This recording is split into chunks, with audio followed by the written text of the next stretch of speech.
तुम्हें लगा होगा मैं दफन हो गई। तुमने सोचा होगा अब वो नहीं रही, अब उसकी कहानी खत्म हो गई।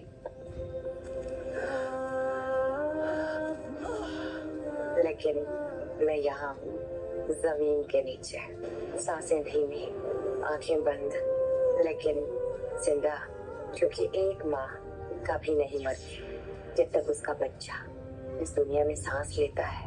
एक वक्त था जब जिंदगी में सिर्फ खुशियां थी। मैं और मेरे अरमान शिव जी के काम के लिए निकले थे। बहुमात अनंत कुल का सबसे बड़ा दुश्मन सदियों से सो रहा था और हम खुशी में डूबे हुए थे। ये नहीं जानते थे कि वो हमारे साथ ही था, हमारे पीछे, हमारे साए में, हर पल, हर कदम पर। जब सांप अपने शिकार को घेरता है तो वो जताता नहीं, बस इंतजार करता है। फिर वो पल आया जिसे याद करके आज भी मेरी रूह कांप जाती है।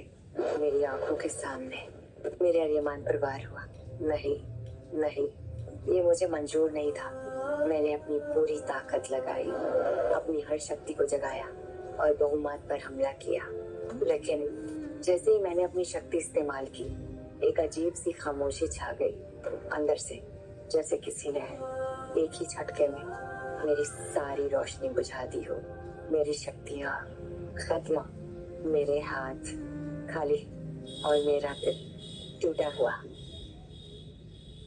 जब आँख खुली मैं नढाल थी। ऐसा लग रहा था जैसे किसी ने मुझे अंदर से खूब नोचा हो। हर एक नस टूटी हुई, हर एक हड्डी दर्द में डूबी हुई। लेकिन मुझे रुकना नहीं था। एक नन्ही जान मेरा इंतजार कर रही थी। वो जान जो अभी इस दुनिया में आई नहीं थी, वो जान जो मेरे अंदर थी। बहुमात मुझे ऐसी जगह ले आया था जहाँ न मुझे रास्ता पता था, न आसमान दिखता था, न जमीन जानी पहचानी थी, न मेरे अरमान थे मेरे पास, न मेरी भारनी। मैं बिल्कुल अकेली थी और मेरा बच्चा इस दुनिया में आने के लिए बेताब था। कहते हैं जब माँ की गोद तैयार हो तो बच्चा खुद राह ढूंढ लेता है। मैं आगे बढ़ती गई, पेड़ पकड़ पकड़ कर, पत्थरों का सहारा लेते हुए, रोते हुए, थकते हुए, लेकिन रुके बिना। और उस अंधेरी रात में, उस सुनसान जंगल में अकेले मैंने अपने बच्चे को इस दुनिया में लाया। जब उसने पहली बार सांस ली, मेरी सांसें थम गई। जब उसने पहली बार आंखें खोली, मेरी आंखें भर आई।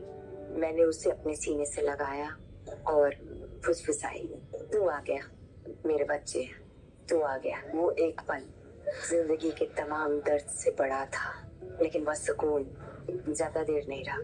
बहुमात आ गया। मैं भागी, अपने बच्चे को सीने से लगाए, पूरी ताकत से भागी।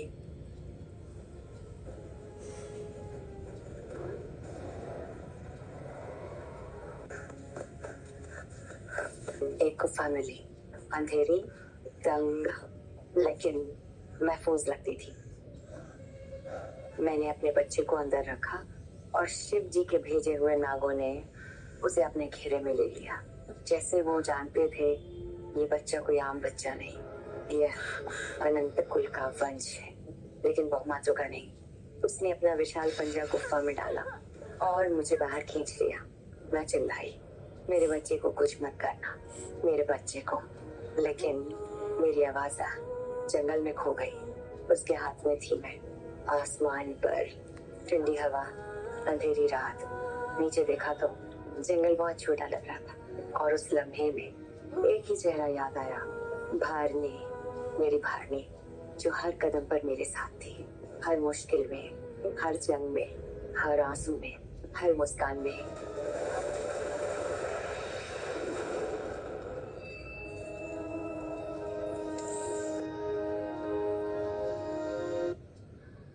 एकदम मुझे उसकी मौजूदगी का एहसास हुआ। ये हवाएं, ये पत्ते सब लरजने लगे।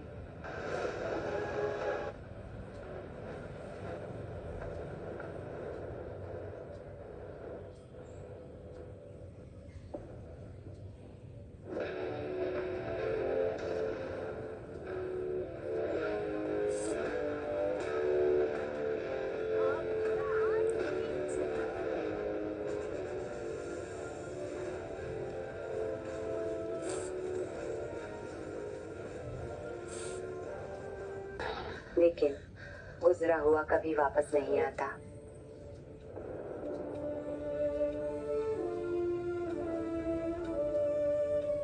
भारती, मैं ज़मीन के नीचे हूँ इंतजार में, अपने वक़्त का जब मैं फिर उठूंगी।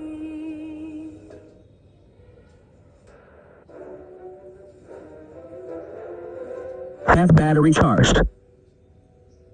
जो बात बहुमात नहीं जानता वो ये है कि अनंत कुल का वंश कभी खत्म नहीं होगा। वो और ताकतवर होकर लौटता है